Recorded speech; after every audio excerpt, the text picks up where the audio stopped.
dari tim 11, tim Pro akan menjelaskan tentang materi model dan landasan pengembangan kurikulum yang diterapkan di Indonesia. Saya sendiri Aisyah. Dan saya Wilda. Untuk perkembangan kurikulum di Indonesia mengalami perubahan yang dinamis seiring perkembangan zaman, ilmu pengetahuan, teknologi, serta kebutuhan masyarakat. Kurikulum bukan sekedar dokumen pembelajaran, tetapi merupakan sistem yang dirancang untuk membentuk peserta didik sesuai dengan tujuan pendidikan nasional.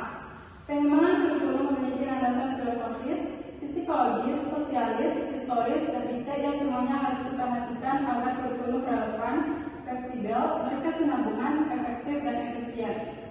Sejarah kurikulum Indonesia menunjukkan adanya 11 kali perubahan, mulai dari rencana pelajaran 1947 hingga kurikulum merdeka, yang bertujuan menyesuaikan pendidikan dengan tuntunan zaman. Dalam implementasinya, terdapat berbagai model pengembangan kurikulum seperti model Taylor, Helga Tabak, Jerome Bruner, grassroots, administratif, dan demonstrasi yang masing-masing memiliki kelebihan dan kelemahan. Model tersebut menunjukkan bahwa pengembangan kurikulum harus memperhatikan kebutuhan peserta didik, konteks sosial budaya, serta perkembangan ilmu pengetahuan.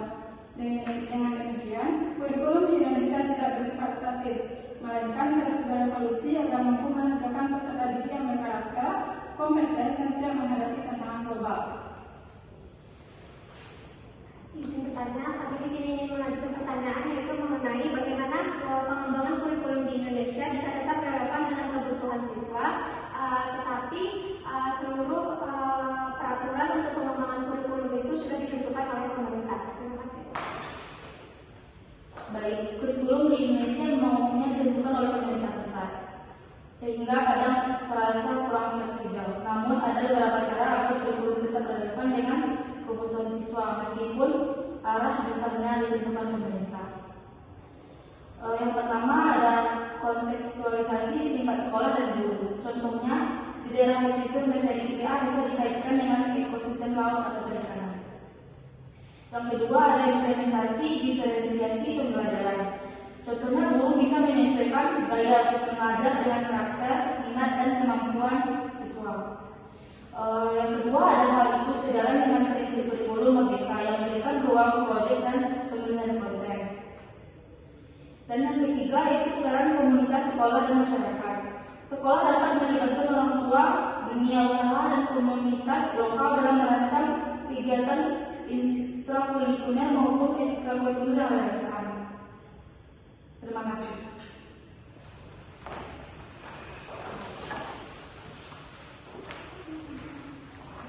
Baiklah, di sini kami tim kontra yang beranggotakan saya adalah salah satu mana. Saya Mutiara Leona, saya Lati Fazila. Di sini kami akan menjelaskan mengenai materi, model, dan juga landasan pengembangan kurikulum yang ada di Indonesia. Model pengembangan kurikulum di Indonesia dilakukan secara sistematis melalui tahapan perencanaan, pelaksanaan, dan evaluasi. Model ini mengedepankan prinsip relevansi, fleksibilitas, kontinuitas, serta efektivitas agar kurikulum dapat menyesuaikan dengan perubahan kebutuhan peserta didik dan lingkungan.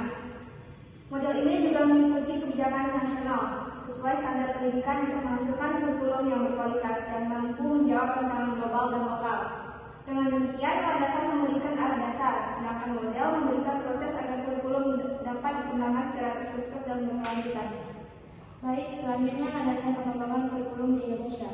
Landasan pengembangan kurikulum di Indonesia adalah pijakan utama yang berfungsi sebagai dasar agar kurikulum dapat sesuai dengan tujuan pendidikan nasional.